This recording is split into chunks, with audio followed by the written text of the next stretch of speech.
Hello students, I welcome all of you on your amazing platform of AC study centre. दोस्तों, आज की video बहुत ही खास होने वाली है। आज इस वीडियो में मैं आपको बताऊंगा क्लास 12th फिजिकल एजुकेशन एक सब्जेक्ट है जो कि बहुत ही इंपॉर्टेंट सब्जेक्ट है और मार्क्स स्कोरिंग सब्जेक्ट है।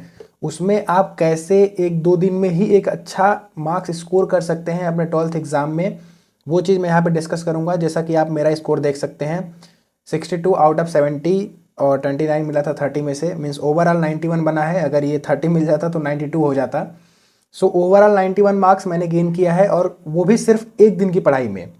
और वो कैसे हुआ था मैं आपको बताता हूँ। देखो, मेरा पिछले साल 2 साल पहले मैंने एग्ज़ाम दिया था। अगर आप उस टाइम का डेट और सब चीज़ निकाल के देखेंगे तो उस टाइम हुआ ये था कि हमारा 11 मार्च को पेपर था मैथ का। उसके बाद में पेपर आ गया 13 मार्च को फिजिकल एजुकेशन का। इस वजह से बीच में केवल एक दिन का टाइम मिला था, 12 तारीख का। उसी दिन पढ़ाई करा था हमने, और उस दिन पढ़ के पहले देख लो, मार्कशीट मेरी ही है, मेरा नाम यहाँ पे, मेरा फ़ोटो लगा हुआ है, और ये मार्क्स है यहाँ पे 91। रियल मार्कशीट है मेरी, ठीक है। 91 मार्क्स है यहाँ पे, एक दिन पढ़ के। अच्छा, उस टाइम क्या माइंडसेट था और कैसे मैंने तैयारी करी थी, क्योंकि एक दिन ही टाइम मिला था यार। क्योंकि उसके पहले 4 मेरे इंपॉर्टेंट पेपर्स जो इंग्लिश के हैं और फिजिक्स, केमिस्ट्री, मैथमेटिक्स का था। उसके बाद लास्ट पेपर ये फिजिकल एजुकेशन का था, जो कि एक ही दिन का समय मिला था। बट उसमें भी मैंने अच्छा परफॉर्म करा। इनफैक्ट उस टाइम पे मेरा रटने वाला दिमाग एकदम नहीं चलता था, मीन्स मैं रट नहीं पाता था। थ्योरी में मेरा एकदम जीरो चलता था दिमाग, और न्यूमेरिकल में मेरा अच्छा खासा चलता था। बट स्टिल मेरा 91 आया है। तो वो क्या स्ट्रेटजी थी और मैंने कैसे पढ़ाई की थी, और आंसर राइटिंग का क्या तरीका होता है। देखो, इसमें मेजर चीज़ यही अफेक्ट करता है कि आप किस हिसाब से आंसर को लिखते हैं। आप अब एक क्वेश्चन आपके सामने आया जो आपको नहीं आ रहा है, सपोज करो, और ऐसा होता है बोर्ड एग्जाम में कि ऐसे कुछ कुछ क्वेश्चन ऐसे सेट किए जाते हैं कि जो आपने कभी देखे भी नहीं होंगे, आपको पता नहीं वो क्या होता है। तो ऐसे ऐसे क्वेश्चंस के भी आपको जवाब देने होते हैं। तो आंसर राइटिंग का क्या तरीका होता है वो भी मैं बताऊंगा, और कहाँ से पढ़ना है इस वीडियो के डिस्क्रिप्शन बॉक्स में। टोटल देखो, अभी स्ट्रैटेजी की बात करते हैं तो मैं बताऊंगा डिस्क्रिप्शन बॉक्स में क्या मिलेगा, वो बता रहा हूँ। देखो, टोटल क्या है आपके पास, 10 यूनिट्स हैं कवर करने को, ठीक है। बोर्ड एग्जाम में 10 यूनिट्स आ रही हैं क्लास 12th की, और पहला ही एग्जाम आपका फिजिकल एजुकेशन है। मार्क्स स्कोर हो जाएगा जब मैं स्कोर कर सकता हूँ। थ्योरी में मेरा दिमाग जीरो चल रहा है, फिर भी मैंने स्कोर करा, तो आप तो बिल्कुल कर सकते हैं। घबराने वाली बात नहीं है, और डीमोटिवेट होने वाली कुछ बात नहीं है कि मैंने पूरे साल पढ़ाई नहीं की है, अब मैं लास्ट मोमेंट पर कैसे पढ़ूंगा। कोई दिक्कत वाली बात नहीं है। पूरे साल आपने कुछ भी करा, कुछ मैटर नहीं करता है। लास्ट के 10 दिन आपकी कैसी पढ़ाई होती है ना, इस हिसाब से मार्क्स डिसाइड होता है। और यही नहीं, दुनिया का कोई भी एग्जाम हो, लास्ट में अगर आप पढ़ाई नहीं करेंगे अच्छे से तो कुछ नहीं होता है। अब देखो, 10 यूनिट है। पहला आपका होगा मैनेजमेंट इन स्पोर्ट्स, एंड उसके बाद योगा वाला चैप्टर होगा, फिजिकल एजुकेशन चैप्टर होगा, फिर लास्ट में ऐसे चैप्टर होंगे आपके। अब टोटल 10 यूनिट के चैप्टर हैं आपके। अब आपको क्या करना है, पहले तो इनका वीडियो देख लेना है, ठीक है। सभी चैप्टर्स का पहले क्या करना है, वीडियो देख लेना है। फर्स्ट जो आपको काम करना है वो वीडियो देख लेना है। अच्छा, वीडियो कहाँ से देखना है, यूट्यूब पे जाना है वीडियो, और ऑन शॉट वीडियो चालू करना है, और सारे चैप्टर्स का एक बार देख लेना है। इस वीडियो के डिस्क्रिप्शन बॉक्स में भी चैप्टर वाइज बेस्ट टीचर जो पढ़ाया है यूट्यूब पे, और जिसका लगता है कि हाँ इसका पढ़ के जाओगे तो अच्छा खासा आपका मार्क्स स्कोर होगा, क्योंकि इसने डायरेक्ट टू डायरेक्ट चीज़ें बताई हैं और लाइन बाय लाइन लिख रखा है, जिससे आपको वर्ड ढूंढने में और सेंटेंस बनाने में प्रॉब्लम ना हो। क्योंकि मेन प्रॉब्लम जब आती है एग्जाम में तो वो ये रहती है कि हम सेंटेंस नहीं बना पाते हैं, और उस हिसाब से हमारा बहुत सारा, देखो 3 घंटे का पेपर रहता है, 3 घंटे में आपको पूरा राइट करना है। राइटिंग में टाइम जाता है, और अच्छा खासा टाइम जाता है। बहुत लोगों का तो लास्ट में एग्जाम में पेपर में छूट भी जाता है। सो वो आपको अवॉइड करना है। तो अब देखो, पहला एक काम जो आपको करना है, वॉच वीडियो लेक्चर्स। क्योंकि देखो, बिना पढ़े तो नहीं होगा, पढ़ना तो पड़ेगा। अब एक दिन पढ़ो चाहे 2 दिन पढ़ो, आपको एक बार पूरा 10 यूनिट पढ़नी है, एक भी स्किप नहीं करना है चीज़। एक भी चैप्टर को आप ये सोचो कि मैं चौथा यूनिट बहुत बड़ा है यार, मैं स्किप कर, नहीं, स्किप नहीं करो, उसको भी पढ़ के जाओ। क्योंकि वो भी उतना ही कंटेंट आपका पोर्शन है जितना बाकी सारे हैं, और वो टफ पढ़ रहा है आपको तो भी पढ़ के जाओ। कुछ चीज़ें तो, कुछ बातें तो उसकी दिमाग में रहेंगी आपके। देखो, उसके बाद में आपको क्या करना है, पहला चीज़ आपको करना ये है कि वीडियो लेक्चर्स देख लेने हैं। दूसरा काम आपको करना है, सैम्पल पेपर उठाओ। मैं जो टेक्निक बता रहा हूँ वही टेक्निक फॉलो करना, मार्क्स आएगा। आंसर राइटिंग का तरीका भी बताऊंगा। देखो, सैम्पल पेपर उठाओ, सैम्पल पेपर उठाओ, और लास्ट अगर कर लिया, क्योंकि आपके पास तो समय है, आप कर सकते हैं। अभी 2 तारीख है, आज 17 तारीख को पेपर है आपका, 15 दिन का समय है आपके पास, केवल 2 दिन दीजिए इसके ऊपर, बस 2 दिन, उतने में ही आपका 90 प्लस स्कोर आएगा। सैम्पल पेपर उठाओ और लास्ट 5 ईयर्स के सैम्पल पेपर्स को पढ़ो, ठीक है, पढ़ो, बस पढ़ो उसको पढ़ो कि क्या पूछा है क्वेश्चन में। अब कुछ क्वेश्चन ऐसे होंगे जो घुमा के क्वेश्चन पूछे, डायरेक्ट नहीं पूछेगा आपसे क्वेश्चन कि define various type of committees in sports, ऐसे करके क्वेश्चन नहीं देगा, वो घुमा के क्वेश्चन देगा। कुछ क्वेश्चन ऐसे जो घुमा के देंगे। तीसरा जो करना है वो प्रैक्टिस करनी है आपको आंसर राइटिंग की, प्रैक्टिस करनी है आंसर राइटिंग की, क्योंकि देखो ये बहुत बड़ी चीज़ होती है।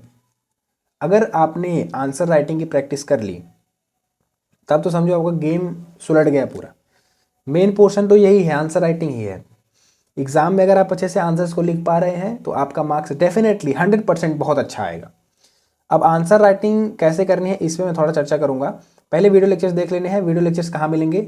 इस वीडियो के डिस्क्रिप्शन बॉक्स में आपको पर चैप्टर जिस हिसाब से मुझे लगेगा कि हाँ मैंने सेलेक्ट कर रखा है वीडियोस को, जो अच्छे वीडियोज हैं, अच्छे टीचर जो हैं, अच्छा पढ़ाए हैं, जिन्हें मुझे लगता है कि हाँ इनको करके जाओगे तो आपका डेफिनेटली मार्क्स स्कोर करेगा, वो वीडियो लेक्चर्स मैंने डिस्क्रिप्शन में डाल दिए हैं। आप डिस्क्रिप्शन बॉक्स खोलो और उस डायरेक्ट लिंक पे क्लिक करके यूट्यूब का वीडियो देखो, वॉच करो।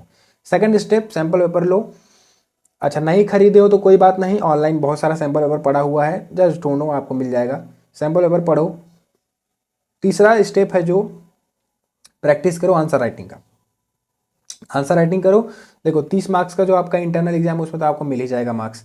जो बचा 70 मार्क्स का थ्योरी, आपको करना ही है कि अब आंसर राइटिंग में प्रैक्टिस करनी है और आंसर खुद से लिखना है। एक बार पढ़ लिए आप, अब देखो आंसर खुद से लिखने का मतलब ये है कि मैं यहाँ पे थोड़ा सा ओवरव्यू देता हूँ। पहले देखो, ये मान लो आपका कॉपी का पेज है, ये आपको मिला है बोर्ड एग्जाम में लिखने के लिए कॉपी, और वो इसी डायमेंशन में रहेगी, रेक्टेंगुलर फॉर्मेट में। अब उसमें क्या करना है आपको, एक जो लाइन ये वाली रहेगी ना वो पहले से खींची हुई रहेगी, ठीक है, आपको इसमें दिमाग नहीं लगाना है। एक साइड तो वो खींच के ही देते हैं लाइन कि आपका टाइम बचे, आपको स्केल लेके जानी है और दूसरे साइड खुद से लाइन खींचनी है, ठीक है, दूसरे साइड आपको खुद से लाइन खींचनी है, इक्वल मार्क करके खींचना, ठीक है, ध्यान देना, जितना इधर रहे उतना इधर रहे, अप्रॉक्सीमेट लेंथ सेम रहे। अब आपको क्या करना है, यहाँ से आंसर राइटिंग शुरू करनी है। सपोज करो आपका आंसर नंबर 1 लिखने के लिए आया डिस्क्रिप्टिव वाला, आपने पहले तो वो आएगा टिक द करेक्ट ऑप्शन, उसको अटेम्प्ट कर लेना, फिर उसके बाद डिस्क्रिप्टिव में जब पहुंचना, अब टिक द करेक्ट ऑप्शन में तो आपका चलेगा दिमाग कि जितना आपने पढ़ा है उसमें तो 1 लाइनर है, वो तो देख के आना चाहिए आपको। अब उसमें तो कुछ नहीं कर सकते, लेकिन उसमें भी अच्छे से अटेम्प्ट करना, जो सारे अगर आपके पास बुक होगी, बहुत तो ना बुक भी नहीं खरीदते, मैंने भी नहीं खरीद रखा था बुक, और बुक का उतना खास ज़रूरत भी नहीं पड़ता है। अगर आपके पास बुक है तो वो सॉल्व कर लो उसमें का, अगर नहीं है तो सैम्पल पेपर का जो टिक द करेक्ट ऑप्शन आता है उसको सॉल्व कर लो अच्छे से। उसके बाद डिस्क्रिप्टिव वाले में जब पहुंचना तो वहाँ पे आंसर नंबर सपोज करो 1 लिख रहे हो तो आंसर 1 लिख दिया, यहाँ पे पूरा आंसर लिखना है, मैं छोटा लिख रहा हूँ यही लिखा बस, लेकिन आप पूरा आंसर नंबर 1 लिखोगे, पूरा डिफाइन करोगे कि हाँ मैं कौन सा आंसर लिख रहा हूँ, ऊपर लिख दिया। अब यहाँ पे हेडिंग लगाना है। अब यहाँ आंसर राइटिंग में देखो क्या चीज़ मैटर करती है। सपोज करो आपसे क्वेश्चन पूछा कि explain the concept of sports psychology and how does it affect on your day to day life, या फिर ऑन योर स्पोर्ट्स एक्टिविटीज़, कुछ भी ऐसे करके क्वेश्चन पूछ दिया।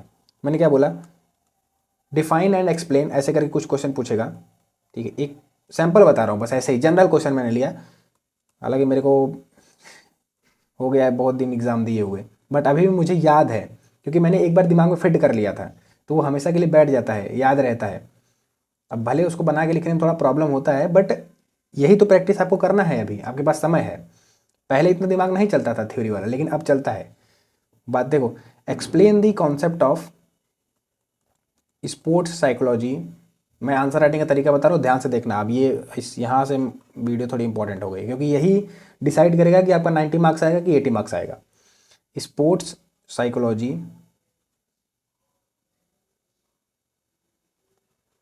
इन स्पोर्ट्स एक्टिविटीज़, स्पोर्ट या फिर how does it affect in your sport day to day life या स्पोर्ट्स एक्टिविटीज, ऐसे करके क्वेश्चन पूछ दिया। अब आपको आंसर राइटिंग करनी है, ठीक है, ये सपोज करो क्वेश्चन आ गया आपका, अब आपको इसका आंसर देना है। तो आप पहली बात तो क्वेश्चन आपको नहीं लिखना है आंसर शीट में, ये ध्यान देना। दूसरी बात, लाइन बना लेनी है, हर पेज पे लाइन बनानी है, इधर वाली लाइन पहले सीधी रहेगी, आपको इधर वाली लाइन केवल खींचनी है, तो स्केल लेके मार्क करके 1 सेंटीमीटर का लाइन बना लेना। इतना काम आप करके ही बैठेंगे। अच्छा, ये काम आप कर लेंगे क्योंकि आपको कॉपी पहले दी जाती है, फिर जो आपका क्वेश्चन पेपर रहता है वो बाद में दिया जाता है, तो आप उतने टाइम में कर लेना। अब यहाँ पे आपको आंसर लिखने हैं, तो मैं डायरेक्ट आंसर कापी में जैसे लिखा जाता है यहाँ पे अब लिखो आंसर 1, ऐसे लिख दिया आपने। इसके बाद में अब आप आंसर राइटिंग चालू करो। तो पहला जो पार्ट रहता है ना आंसर का, मैं इसमें बता रहा हूँ, देखो पहला जो पार्ट रहता है ना, पहला पार्ट होता है इंट्रो वाला। पहला आपको इंट्रो देना है, 2-3 लाइन का जो क्वेश्चन पूछा है उसका ओवरव्यू देना है कि ये है क्या क्वेश्चन। उसके बाद आपको क्वेश्चन का अच्छे से डिटेल में आंसर देना है, मीन्स डिस्क्राइब करना है। अब आता है मेन पार्ट, यहाँ पे आपको मेन पार्ट डिस्क्राइब करना है। उसके बाद फाइनल में जो लिखा जाता है वो होता है कंक्लूजन। देखो कंक्लूजन लिखना जरूरी है, क्योंकि ये एग्जामिनर के दिमाग में हिट करता है। इस हिसाब से आपको अपनी कॉपी सजा के लिखनी है, भले हमें कुछ नहीं आता हो, लेकिन हम इस हिसाब से लिखेंगे कि एग्जामिनर नंबर देने पे मजबूर हो जाएगा। 5 मार्क्स का क्वेश्चन है, आपको कुछ नहीं आता फिर भी आपको मार्क्स। अब देखो यही जो मैं क्वेश्चन देना, explain the concept of sports psychology and how did it affect to in your sports life happy day to day life, यही क्वेश्चन बहुत लोगों को नहीं पता होगा, आपको भी नहीं आता होगा अभी। बट अब अटेम्प्ट कैसे करना, देखो मेरे लिए भी नया क्वेश्चन है, अटेम्प्ट कैसे करना है। अब इसमें बोला है sports psychology and how it is affect. अब sport concept of sports psychology पूछा है। अब यहाँ पे आप शुरू करेंगे sports psychology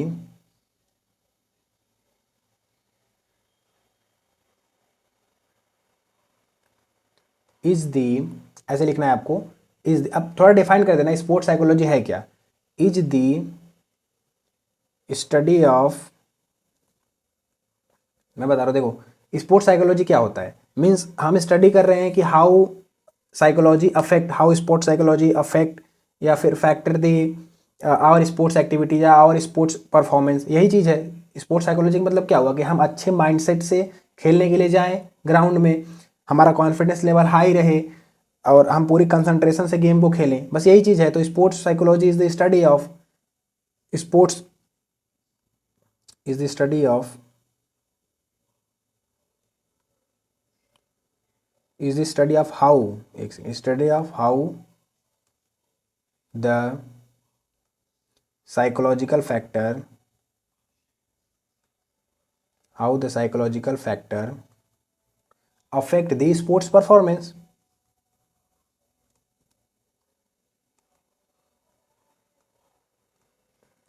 affect the sports performance। ठीक है, ये चीज़ आपने लिख दिया इंट्रो में। अच्छा बढ़ा के भी लिख सकते हैं, मैं तो बस जस्ट आपको एग्जांपल दे रहा हूँ कि ऐसे लिखना है, स्पोर्ट्स साइकोलॉजी है क्या ये लिख दो। उसके बाद में अब लिख दो कि it refers to the our mind concentration and it boost the confidence. उसके बाद आप बढ़ा सकते हैं कि ये रिड्यूस द एंजाइटी, ऐसे करके आप इसमें बढ़ा सकते हैं। मेंटल स्किल ट्रेनिंग करता है, ऐसे करके ना आप यहाँ पे 2-3 लाइन ऐसे और बढ़ा दीजिए। ये तो हो गया आपका फॉर्मेट इंट्रो वाला, अभी ये इंट्रो ही चल रहा है, boost your confidence, reduce anxiety, ये सारा चीज़ आपका इंट्रो में ही चल रहा है।